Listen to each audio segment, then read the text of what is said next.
마하트마 간디는 인도의 독립운동을 이끈 위대한 지도자이지만 그의 삶에는 진지함 속에서도 재미있는 일화들이 많이 있습니다. 그중 몇 가지를 소개해 보겠습니다. 첫 번째 에피소드입니다. 어느 날 한 어머니가 아들과 함께 간디를 찾아왔습니다. 그녀는 간디에게 이렇게 말했습니다. 간디 선생님, 제 아들이 사탕을 너무 많이 먹어요. 건강에 안 좋으니 그만 먹으라고 말 좀 해주세요. 간디는 아이를 한참 바라보더니 조용히 말했습니다. 일주일 뒤에 다시 오세요. 어머니는 의아했지만 순순히 돌아갔고 일주일 뒤 아들과 다시 간디를 찾아왔습니다. 그러자 간디는 아이를 바라보며 이렇게 말했습니다. 얘야, 사탕을 너무 많이 먹지 마라. 건강에 안 좋아. 어머니는 놀라서 물었습니다. 그 말을 하려고 일주일이나 기다리게 하셨어요? 간디는 웃으며 대답했습니다. 그때는 나도 사탕을 먹고 있었거든요. 내가 하지 않는 일을 남에게 하라고 할 수는 없지요.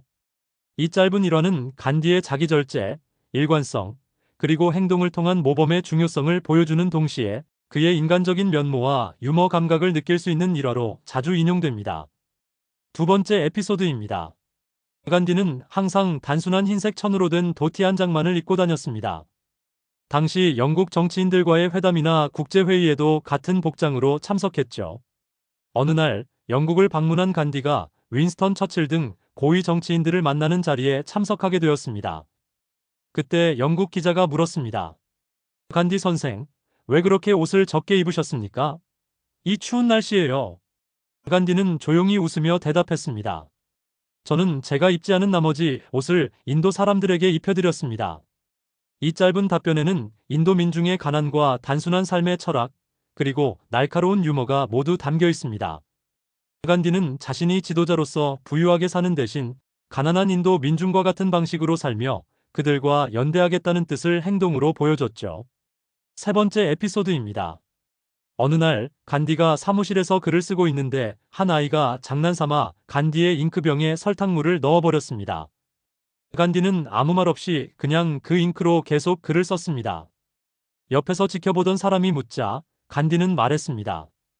아이의 장난은 사랑입니다. 그리고 이 글은 사랑으로 쓰는 편지이니 괜찮습니다. 그 아이는 나중에 커서 이 일을 평생 간디의 따뜻함으로 기억했다고 합니다. 네 번째 에피소드입니다. 간디는 정치적 항의의 수단으로 자주 금식을 했습니다.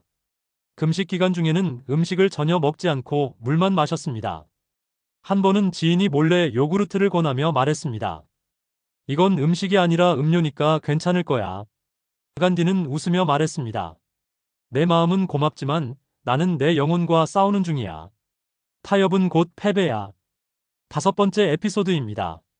비폭력 저항 운동을 하던 중에 한 영국 경찰이 간디의 뺨을 때렸습니다. 그러자 간디는 아무 말 없이 다른 쪽 뺨을 내밀었습니다. 이쪽도 마저 때려주시오. 경찰은 당황해서 도망치듯 그 자리를 떠났다고 합니다. 이 장면은 예수의 가르침과 비슷하며 간디가 비폭력과 용서를 실제 행동으로 실천한 상징적인 순간으로 기억됩니다. 여섯 번째 에피소드입니다. 1931년 간디는 런던에서 열린 인도 독립 관련 원탁회의에 참석했습니다. 간디는 평소처럼 맨발에 도티 한 장만 입고 버킹엄 궁전에서 영국 국왕 조지 5세를 만났습니다. 기자들이 그 복장에 대해 묻자 그는 말했습니다. 국왕 폐하께서 저희 둘목새 옷을 다 입으셨더군요. 정중하지만 날카로운 이 한마디는 당시 인도를 지배하던 영국의 위선과 사치를 지적하는 말이었습니다. 일곱 번째 에피소드입니다. 간디는 언제나 자신이 직접 실을 자아 짠 천으로 만든 옷을 입었습니다. 그가 이끄는 자립운동의 상징이기도 했죠. 어느 날 기자가 물었습니다. 왜 그렇게 불편한 옷을 굳이 입습니까? 간디는 실을 자으며 조용히 말했습니다. 수천만 명의 인도인들은 옷을 살 돈이 없습니다. 나는 그들과 같은 옷을 입을 뿐입니다. 이 모습은 인도 자립과 연대의 상징이 되었고 물레는 나중에 인도 국기 디자인에까지 영향을 줬습니다. 여덟 번째 에피소드입니다. 어릴 적 간디가 초등학교 시험을 보던 중 캐틀의 철자를 틀렸습니다. 선생님이 간디에게 몰래 베껴서 정답을 적으라고 눈짓을 했지만 간디는 그대로 틀린 채 답안을 제출했습니다. 시험 후 선생님이 왜 그랬냐고 묻자 간디는 말했습니다. 정답보다 더 중요한 건 정직이에요. 이 일화는 그가 어릴 적부터 정직을 최고의 가치로 여겼다는 것을 잘 보여줍니다. 9번째 에피소드입니다. 어느 날 간디가 기차를 타고 이동 중이었습니다. 기차가 출발하자 간디의 신발 한 짝이 플랫폼에 떨어졌습니다. 기차는 이미 움직이고 있었기 때문에 그는 그 신발을 되찾을 수 없었죠. 그러자 간디는 남은 신발 한 짝도 벗어 밖으로 던졌습니다. 함께 있던 사람이 이유를 묻자 간디는 이렇게 말했습니다. 누군가 그 신발 한 짝을 주었을 텐데 다른 짝도 있어야 쓸 수 있을 테니까요. 작은 행동이지만 타인을 배려하는 간디의 사고방식을 보여주는 일화입니다. 10번째 에피소드입니다.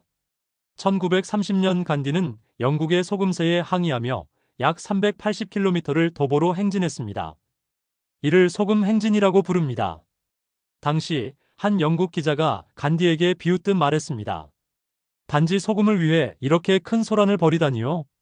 간디는 단호히 대답했습니다. 이건 단지 소금이 아닙니다. 이건 자유입니다. 소금은 단순한 생필품이었지만 간디는 이를 통해 영국의 불의한 식민 통치를 전 세계에 폭로하고 인도인의 자립 의지를 상징적으로 표현했습니다. 11번째 에피소드입니다.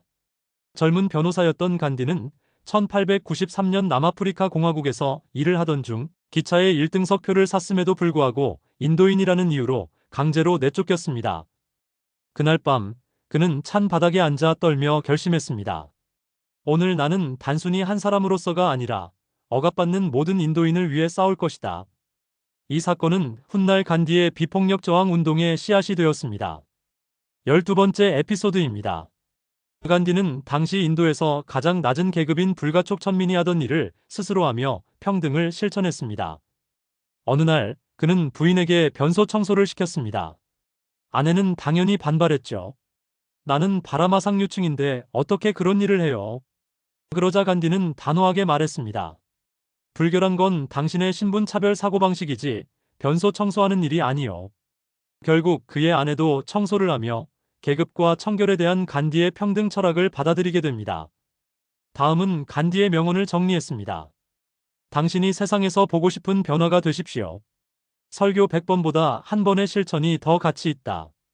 진정한 나를 찾는 가장 좋은 방법은 타인을 위해 자신을 바치는 것이다. 비폭력은 약자의 무기가 아니라 강자의 무기다. 눈에는 눈, 이에는 이. 그 결과는 온 세상이 눈먼다는 것이다. 평화로 가는 길은 따로 없다. 평화 자체가 길이다. 진실은 결코 정의로운 목적을 해치지 않는다. 당신이 단 한 사람이라 해도 진실은 진실이다. 진리는 스스로 증명되는 성질을 가지고 있다. 힘은 근육에서 나오는 것이 아니라 꺾이지 않는 의지에서 나온다.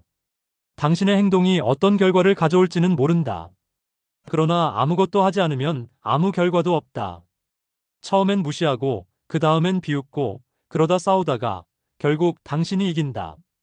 다른 이들이 단순하게 살 수 있도록 당신부터 단순하게 살아라. 지구는 모든 이의 필요를 충족시킬 수 있지만 욕심을 만족시킬 수는 없다. 사랑이 있는 곳에 삶이 있다.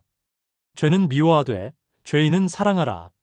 나의 삶 자체가 나의 메시지다.